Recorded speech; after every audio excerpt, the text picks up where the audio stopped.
Bon alors calmez-vous, vous le savez sûrement, mais il y a de ça quelques jours, AstronoGeek a sorti une vidéo de presque 3 heures sur le harcèlement qu'il subit depuis des années. Sur le fond et la forme, à titre personnel, j'ai trouvé la vidéo très propre, hein. Pratiquement à chaque affirmation qu'il fait, il donne des sources et des exemples concrets. Bon, honnêtement, je vais pas me prononcer sur toute l'affaire en détail, c'est assez compliqué, surtout si vous n'avez pas suivi l'affaire depuis le début, mais je voudrais revenir sur un passage précis de sa vidéo où il évoque le cas du fou allié. Alors concernant ce vidéaste, soyons clairs, perso je ne le vois pas du tout comme un harceleur, hein. Cela étant dit, pour le passage que vous allez voir, là, clairement, moralement, c'est très douteux. Je vous la fais courte, mais en gros, le faux allié a commencé à propager une rumeur sur Monsieur Sam, comme quoi il utiliserait des drogues pour arriver à faire des coquineries avec des filles. Bref, je vous en dis pas plus, l'extrait est beaucoup plus parlant, et on se retrouve juste après pour débriefer tout ça. Et surtout, tu es prêt à propager n'importe quelle ânerie sans vérifier, juste pour avoir l'occasion d'expliquer au monde à quel point toi, t'es du bon côté. Et cette attitude-là, ça nous met franchement mal à l'aise. Gros exemple. Ces deux petits objets sont des objets extrêmement importants pour moi. Ce sont les deux premiers tomes de ma BD. J'ai essayé de me souvenir les conneries que j'ai pu penser. On y voit aussi mon glissement vers le conspirationnisme. Et actuellement, il a été porté à mon oreille qu'une cellule de gens travaille à essayer de me détruire, réellement, travaille comme ça, ils se réunissent, ils essayent d'amasser tout ce qui peut me porter préjudice et essayer de me détruire. Et ils auraient isolé un passage en particulier, un passage dans lequel il y a un moment où, j'affiche la planche en post-prod, il y a une planche qui raconte un moment où je prenais énormément d'ecstasy à ce moment-là. J'avais à peu près 18 ans et j'organisais des soirées régulièrement chez moi pour consommer massivement de l'ecstasy. Et pendant cette période-là, je rencontre une nana, on fait connaissance pendant 2 semaines et je suis un grand timide. Toute la BD le montre, que je suis un grand timide. Et en gros, j'explique que je vais organiser une soirée exta chez moi et l'ecstasy faisant parler, permettant de libérer la parole, hein, bien plus que l'alcool, bien trop d'ailleurs. Je compte sur le fait d'être défoncé ce soir-là pour oser l'aborder et enfin lui dire que j'ai envie de sortir avec, quoi. Essayer de transposer ça avec de l'alcool. En gros, j'organise une fête et j'espère qu'au cours de la fête, on sera suffisamment désinhibé pour pouvoir s'avouer les trucs. Et c'est ce qui se passe. La nana, elle avait envie d'essayer ces substances, elle est venue à la soirée. Alors, c'est parce qu'elle avait envie d'essayer ces substances qu'elle nous a fréquentés, hein. Elle est venue à la soirée, je lui avoue mes sentiments, je lui dis à quel point je la trouve géniale, elle me dit à quel point elle me trouve géniale, et on s'embrasse. La BD explique un peu plus tard qu'il ne s'est absolument rien passé entre nous de plus. Eh bien, la petite cellule de diffameurs qui travaille à mon encontre actuellement est en train de faire tourner la rumeur comme quoi, quand j'étais jeune, je droguais des filles pour coucher avec elles. Voilà. Donc là, maintenant, que ce soit clair, il y a des théories du complot qui circulent sur mon dos. Et ces théories du complot ne viennent pas d'antivax, elles ne viennent pas de pyramidologues, elles ne viennent pas de platistes, elles viennent de ces militants. Arrêtez avec ces méthodes-là. J'ai un petit peu de mal à voir la différence avec les antivax. Vous me faites passer pour quelqu'un de malveillant, vous me faites passer pour une mauvaise personne. Tu as dit que j'étais devenu inquiétant, Sam. Est-ce que tu sais à quel point Paduring et moi, on est charitables avec votre groupe ?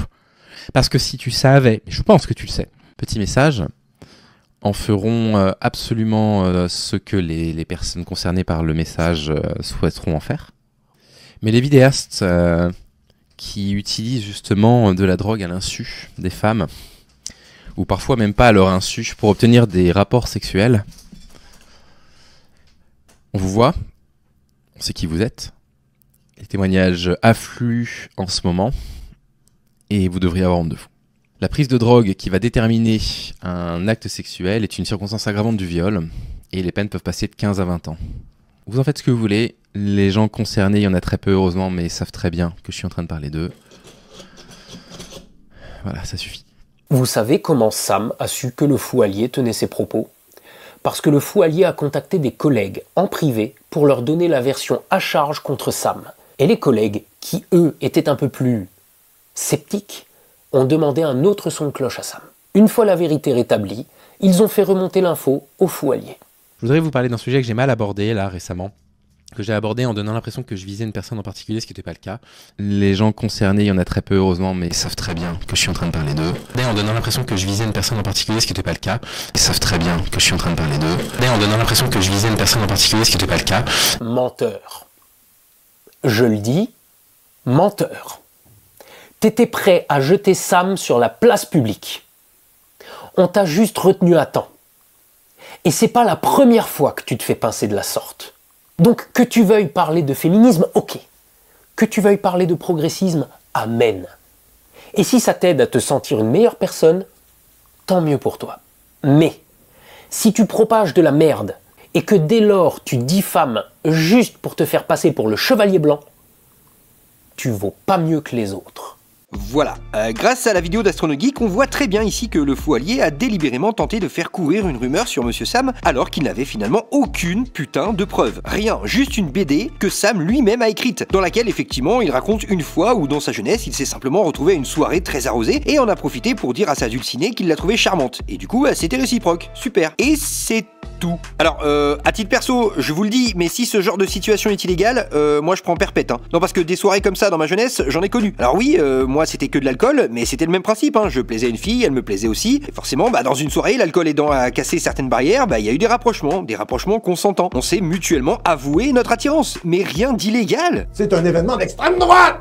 Je sais pas, c'est la vie quoi, c'est normal, on a tous vécu ce genre de situation. Non, ou alors je sais pas, je suis peut-être devenu un vieux con réactionnaire, je sais pas. Bref, malgré la banalité de la situation que Monsieur Sam décrit dans sa BD, certains ont trouvé le moyen de modifier l'histoire, de le raconter au fou allié, et non seulement le mec a pris ça comme argent comptant, et en plus il en parle publiquement dans sa vidéo, sans avoir rien vérifié et sans avoir demandé la version à Monsieur Sam. Tous les zététiciens en PLS. Je sais pas, mais une histoire comme ça, avant de s'avancer publiquement, le minimum à faire, c'est de vérifier les sources et les différentes versions. C'est une rumeur trop grave pour juste balancer ça sur les internets et donner à bouffer aux haters. Et surtout quand il dit ça. Les témoignages affluent en ce moment et vous devriez avoir honte de vous. Mais non, quel témoignage à l'écouter là, il avait des dizaines de témoignages en stock. Mais en réalité, il n'avait rien, littéralement rien. Que du bluff, putain, mais qu'est-ce que t'as foutu, sérieux? Perso, j'arrive pas à considérer le fou allié comme un mec méchant. Ça se voit, le gars est sympa, il ferait pas de mal à une mouche. Mais là, je suis clairement déçu. Oui, on fait tous de la merde, on raconte tous des conneries, moi le premier. Oui, ça peut arriver et c'est pas grave. Mais le minimum, quand on dit de la merde à propos d'une personne, et une merde aussi grosse, là en l'occurrence, c'est de corriger le tir et de simplement faire des excuses. Mais là, même pas. Enfin, si, en demi-teinte. Parce que le pire, c'est qu'il a nié avoir ciblé une personne en particulier, alors que c'est faux, c'est bien le cas. Parce que si tu savais, je pense que tu le sais, petit message, en feront absolument ce que les personnes concernées par le message souhaiteront en faire. Mais les vidéastes qui utilisent justement de la drogue à l'insu des femmes, ou parfois même pas à leur insu, pour obtenir des rapports sexuels, on vous voit. Bref, une sombre affaire. Et toi, mon petit bonhomme, t'en penses quoi finalement tout ça? Parce que moi, Tout ça, c'est du putain de théâtre. Tout ça pour enflammer. Et les gens sont là sur Internet. Non, calmez-vous.